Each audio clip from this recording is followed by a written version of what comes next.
Have you ever been up this high in a building before? I have not, dude. This is crazy to me to see. Like he was just pointing out earlier, Life Flight landed over there. Yeah, That was really cool, dude. And like, I've never seen Houston like this, and I've been spending a lot of time in the Hill Country, yeah. and it's like different landscape, dude. Yes, it I is. feel like a kid. Like I was telling my friends about it. I feel like a kid going home and be like, dude, I saw rocks. Like, there's no rocks here. You driving up, it's nothing but limestone over there. It's funny. Yeah, we're sitting up here in the 19th floor of the Texas Country Network Audacy Houston studios. This is hopefully going to be our new room from now on. And our first guest this week is my buddy, Dalton Grice, who's from our neck of the woods. I met you a couple years ago. I think you were still in high school. Yes, sir. Yes, sir. And I think I don't know if it was the first time I met you. I knew you were like, you're from Montgomery County, right? I'm from Crosby, so if you put a dot in the center of Houston and go about 45 minutes east, I'm right there. But you're always in Montgomery County Yes, sir. all the time. You Uh, feel like a part of that scene to me. okay. Am I wrong on that? I mean, I feel like you're always hanging out with Peyton. You're always there Yeah. with Dylan. You're always where all those Montgomery County young artists show. I feel like you're always in that group. So yes and no. What the biggest and greatest piece of advice I've ever gotten in the music industry is write your own stuff and get out of your hometown. Don't stay local. And Yeah. I try my best, man. Like I got a couple home shows this week that I'm kind of glad I do with the holidays. Thanksgiving's tomorrow. Um, but I mean, for the most part, dude, I try and get out of town. Go north, go to Conroe, go west, go to New Braunfels, Austin, San Antonio, go back north, go to Dallas and Fort Worth. I'll be in Fort Worth on December 6th. Yeah, you are a road dog, man. I've seen you all over. I ran into you and your dad a couple of years ago at the Texas Country Music Awards Yes, sir. in Fort Worth. I don't know if that was the first time that we met or not, but I remember that was like one of the first times we actually got to like hang out for a little bit, have a Yeah, little bit of a moment, connect with one another. I was like, man, I really like this Dalton I kid. You know what I appreciate mean? it, man. And then I've seen you at a couple of different songwriter events here in the Yes, sir. Woodlands. And man, I got to tell you, you know, we're here to give you your flowers today, man. But I think, how old are you? I will be 19 in February. So you're an 18-year-old kid, and your voice is way beyond its years, man. You have an incredible, unique sounding voice. And I Thank you. said this probably the last couple of episodes, but it's so true. I'm always, I've been doing this almost 3 decades. I listen to music all day long. I love it. It's my job. But I'm always looking for that unique sound, the one that doesn't sound like the 12 or 15 others that I'm listening to at that moment. Right. And you're that guy, man. You've got a really mature voice beyond your years, and your songs that are out and streaming now. You've got a couple of singles out over the past couple of years. The musicianship is fantastic on all of your songs, man. You really don't have like a bad recording out there. Like it's so So pro. I got really, really blessed. I just want to put it out there. I have the best grandmother in the world. Yeah. Shout out She, Grandma. yeah, big shout out. It's Meemaw. We call her Mimo. Meemaw. Mimo. I had the best grandmother in the world, and she sponsored me for my graduation and my birthday present this year to go and record. And so she put me in with Stormy Cooper Media in this side of Houston actually, and we went and cut 3 songs over there. I had John Carroll on guitar, which is arguably the best guitar player in Texas. He was phenomenal. Walter Cross on drums, great dude, love Walter, and then I can't remember his name. He's Jeremy Horton. What was cool about Jeremy is he literally went to school with my dad, and they had their first band together. No kidding. Yes. So way back then, I'd say way back then. My dad's 53 this year, but they had a band in high school. And my dad was a drummer, and their first band together. I don't remember the name of it now, but Jeremy was the bass player. My dad was the drummer. So he told me in the studio, he was like, "Dude, it's like all full circle now, because like I get to come in. I played bass with your dad, 30 years ago, and now I get to come and play bass for his son that's trying to do the thing." So Yeah. that was so I awesome. love those stories, man. That's so cool, man. That it makes it a little bit more special for you, right? Yes, You know, 100%. like almost like maybe you're helping to complete the mission. I don't know. It just feels right. Like it's almost like serendipitous, right? That it just comes Absolutely. back to you. So that's cool, man. Again, Dalton Grice, Crosby, Texas native.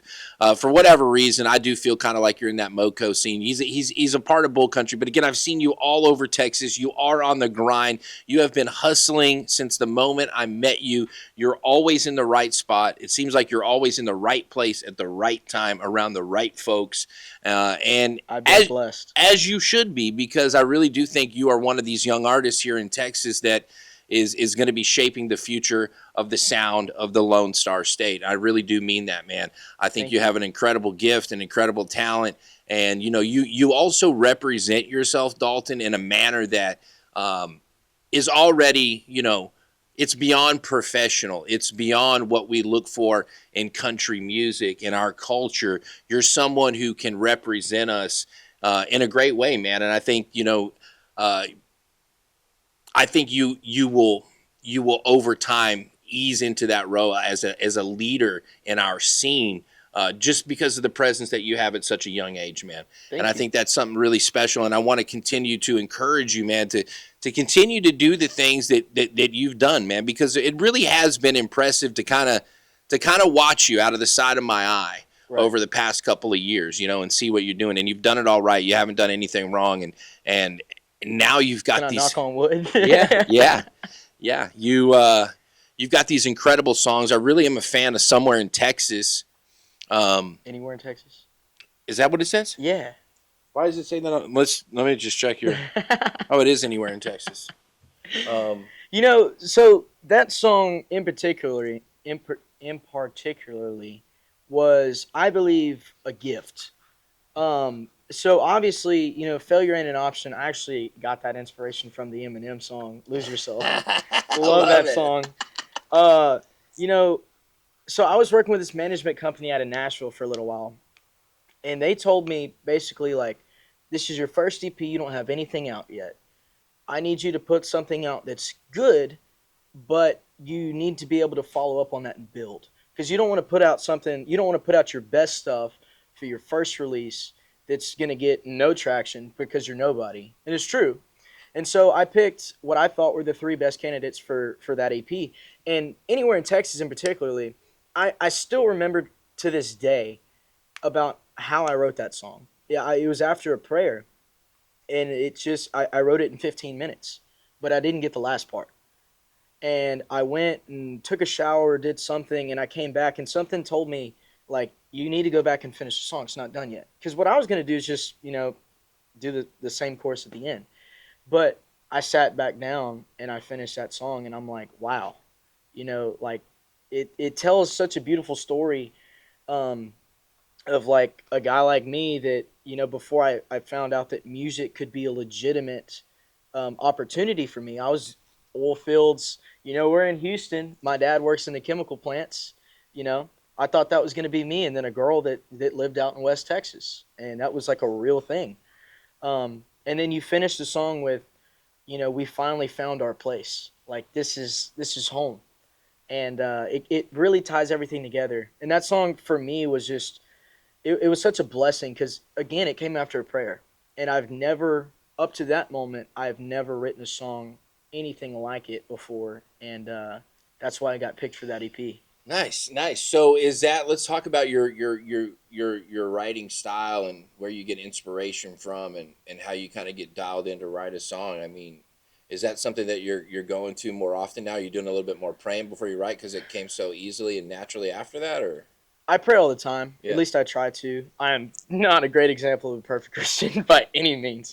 Well, I think that is the perfect Christian. The non we're all the non perfect, right? Like we're Right. all non perfect, so that's we're imperfectly perfect. Well, so my thing about songwriting, man, is, you know, I really try and be the songwriter, because songwriters get paid and they never get recognized. But, you know, what I tell people all the time is, you can always replace a singer, you can always replace a guitar player, and you can always replace a songwriter, but you can't replace somebody that's all three. So that's why I try and strive to do my best to be at all those. But as far as songwriting goes, man, I listen to real songwriters. Like my favorite artist of all time is Jason Isbell. His style is so unique and it's so niche and it fits that category. Like my top three right now are Jason Isbell, J.R. Carroll. I'll do four. Joshua Sloan, new guy. Shout out Jay Sloan. And then oh my God, Tucker Bethard. They're it's just for me a great song is a song that makes you think. And whenever I sit down to write a song, I get songwriter jitter sometimes. Like I'll be in the middle of nowhere doing something, I'll pull off to the side of the road and like I have to write a song right now. And it's just like it's a natural thing.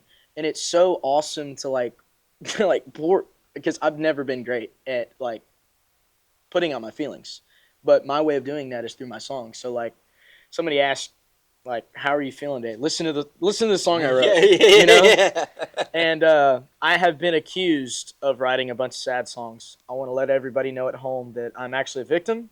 I just want to put that out there. But yeah, dude. I mean, I don't mind the sad boy country. I love it. Yeah. And that's like next year. I was very lucky to meet Tyler McCollum, which is Park McCollum's older brother, that helped write a bunch of stuff for Parker in his earlier days. Tyler is going to produce a record for me next year. That's cool. And it's going to be like the underproduced, sad, depressing. I'm going to try and call it the depression sessions. If that like everything it. passes. Good ring. But that's dude, I love those songs cuz it makes you feel something. Like the songs that sell are cool and you have to have those. But my favorite songs to listen to, like sad songs make me happy, man. I love a good sad song. Yeah. They make me smile, brother. I get that too, man. I get into that sometimes, man. Sometimes I'll be sitting in the honky tonk, and early on a Friday night, there won't be anybody in there. I'll be by myself. Yeah. So I'll be playing some sad songs. Yeah. And then people will come in. They'll start trickling in about an hour later or whatever. They're like, dude, what's wrong with you, bro? Yeah. I'm just enjoying the room, man. Dude. Just enjoying the room. It's the vibe, man. It's all about the vibes. Yeah. Yeah, it's good stuff. Who played harmonica on the song Anywhere in Texas? Dude, that's a great question. I don't remember his name. It's in the credits. I love that. But he was an older guy, great dude. He came in the studio. He had this harmonica that was like this big, and he's like, "I'm gonna rip it out." And I was like, "Let's roll."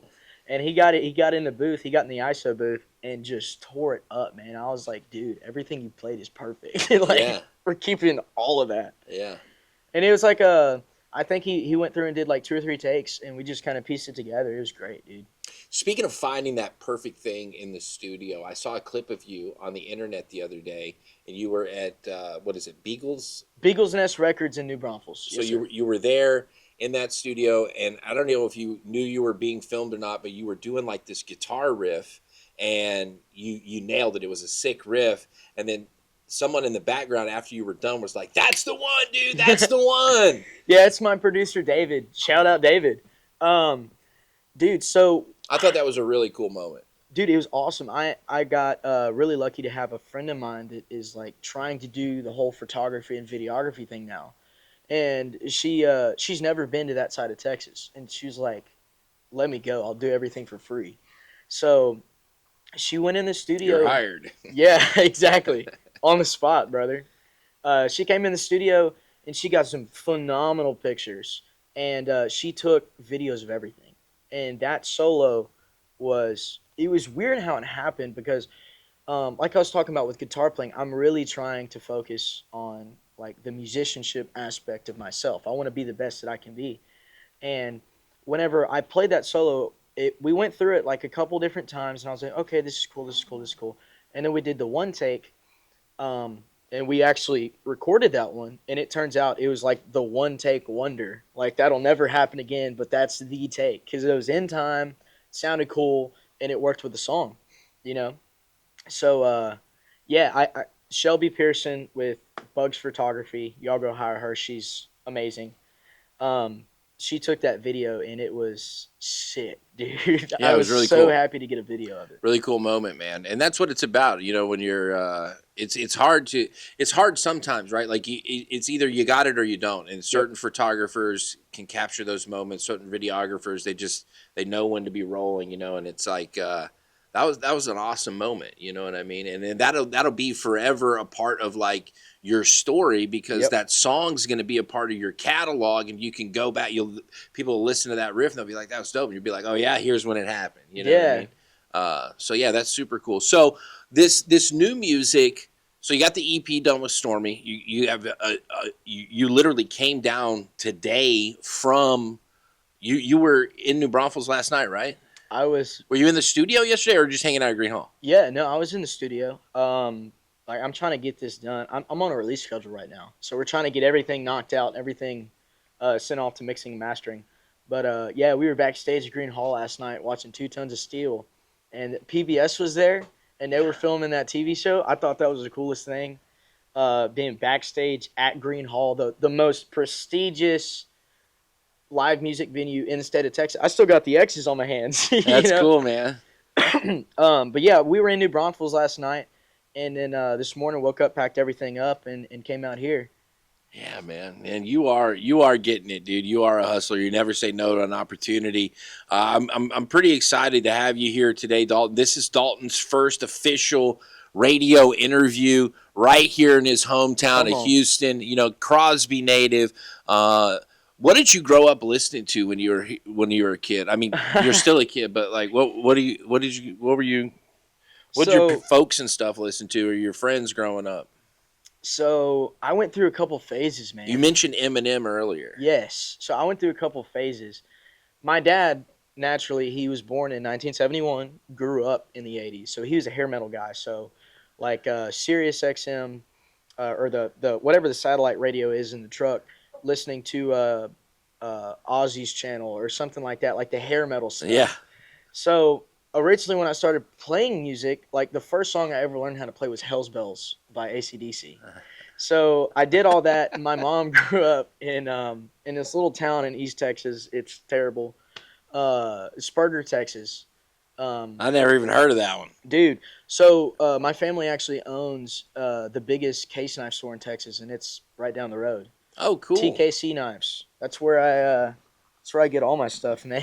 Knives? They're into case knives? Yeah, dude. Biggest sick. case knife store in the state of Texas. They got a plaque for it. The governor came and like gave it to him. It's cool. It's official, man. But, where's that at? In Spurger, I believe. I believe it's a Spurger address. Wow. But so my mom grew up in East Texas. She grew up listening to church songs and country and all that. And then I got into middle school and I was like, I'm gonna like be cool and listen to rap. So I got in the whole rap thing and like the pop and R&B. And then as I grew up and I got older, I started like drifting to what I like to listen to. So it was Texas Red Dirt Country. You know, the Randy Rogers, Co Wetzel's also another great one. Parker, Jacob Stelly, and then like my songwriters that I mentioned, you know, that I kind of got into that. John Moreland is another great example. And so like that's kind of what got me here to where I am now, is between the hair metal stuff. I love that. It's not something that I can pull off, but I definitely take like inspiration from those songs, especially with guitar playing. There is no better guitar player. There's so much more talent in the 70s than there is now. Yeah. With guitar players, because they cared that much more. And I try and take that and put that into what I do. It meant something in the 70s and 80s to say you were a guitar player, right? Yes. Like it was when guys tell me they play guitar now, I'm like, oh, they could probably learn off the video. Yeah. The internet, you know what I mean? But like back then, it was like, man, they were masters at their craft. That was Yes. like, I don't know. They walked into a room. I mean, they're the whole rock. Like, so that's cool, man. Yeah, I grew up on that stuff too. I grew up in the 80s and in the 90s, and so yeah, I love all that, man. You got to have a good mix, I guess, right? Dude, I mean, you know, to incorporate a bunch of different stuff into one is what makes somebody unique, I believe. And like you pull something from over here, and then you pull something from over here, and then like you have your own personal experiences, and then something from over here, and put everything into one. You know, it's really cool. It's cooking. It's cooking, man. Yeah. And like at Beagles Nest. So whenever I recorded my stuff at Stormy's, I had John Carroll, which is naturally just phenomenal, you know. But I was now that I've grown into being a guitar player and being a guitar player is a part of my brand, I'm doing all the guitar work at Beagles Nest. So it's so cool for me. Like I mentioned on I think it was on the caption of that video. It's so cool for me to be able to sit down in the studio and play my own guitar and make my own riffs and kind of like do that, because there's not a whole lot of other people out there that can say that. They'll hire the session people, and there's nothing wrong with that. But Also, one less person you don't have to pay every night, right? yes, exactly.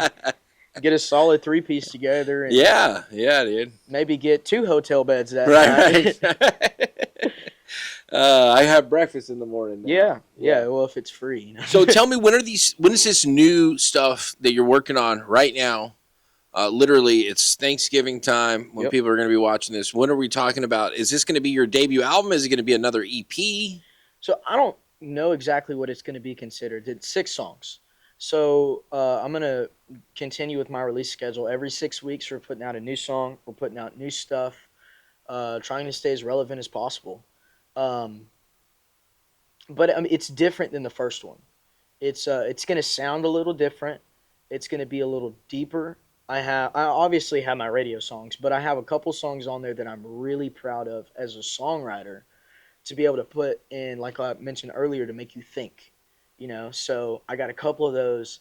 My favorite production on the song is the first one we did, and it's called Love Ain't Blind, and it rips, dude. Like that, for me, like Love Ain't Blind, whenever it comes out, that is Dalton Grice. Like that's what I want my brand to resemble. Like that's who I am. That's what I sound like, and I'm so stoked for it.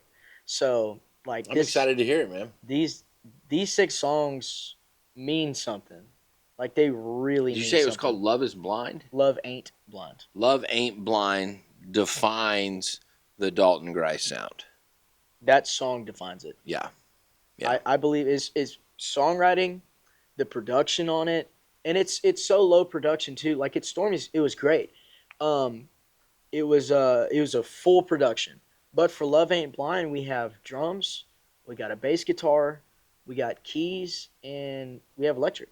We got 4 instruments on that track and vocals, and it's so powerful. Like the first, I think the first verse is probably my favorite verse I've ever written. It says, "They say that love is blind, but maybe it's soul ties. Because after we laid down, I can't forget. The way that you looked at me and the way that you touched me made me feel like I was more than I was." And that to me, like even if that never resonates with anybody else, for me, I lived that. I did that. And so it like hits me in a place that I can't really explain. That's awesome, man. And it's cool too that you are honest enough to share that with your fans, man. Like that. Obviously, that's like a really vulnerable thing that you're talking about, and to put that out there, and kind of wear that on your sleeve. That's how you earn. That's how you build real connections with people. Absolutely. Because they too have lived a similar situation, right? Or yeah, man. I love that, and I think you're well beyond your years, man. I'm so excited for this new collection of songs. So it's going to start rolling out when? We should have the first song drop on I don't know what date specifically, but it should be in January. What are you eating for Thanksgiving tomorrow? So every year my dad fries these turkeys and they're great. He injects them and all that. Dude, I look forward to it because we have leftover. He's cooking 2 turkeys, so we'll have leftovers for 2 weeks, and I'll make these turkey sandwiches. I'll put a piece of bread down, layer on the turkey, not like it's Subway where they give you 3 slices of meat. I'm talking about I put some meat on the sandwich. This is a Dalton turkey sandwich. This is a Dagwood, brother. Put some turkey on there, put a slice of cheese, throw that in the microwave, and then douse it in ranch, brother. Wow. Great sandwich. You had me up until the ranch. Dude, dude, if I had one condiment only one condiment that I could have for the rest of my life, it would be ranch. You're going to Mars and you can only take one condiment and you're taking ranch? Ranch, all day. What? All day. What about hot sauce, bro? Hot sauce can come too. No, you can only take one. If I had to take one, it'd be ranch. What? What I normally do though is Why? Because ranch is more versatile. You can put pizza in ranch. I mean, you could pizza, fries, burgers, brother, He's crawfish. committed to the ranch game. But it can't be Hidden Valley. I can't stand Hidden Valley. Yeah. I get Lighthouse Ranch, and it comes in like this jar, dude. You are pro at the ranch. I didn't know we were going to learn this today about Dalton Grice, man. Dude, ranch is where it's at, man. What I normally do, I'll mix hot sauce and the ranch and make like a hot ranch. Dude. Now we're talking. Dude. We're talking. Let me put you on, brother. Some hot ranch. Now, I might be into that. I'm not the biggest ranch fan. My favorite condiment. My favorite condiment. Yeah, what is your favorite condiment? That's a good question. I do love Chick-fil-A sauce. I can eat It's that barbecue sauce. Bro, I can eat it with anything, though. It's barbecue sauce.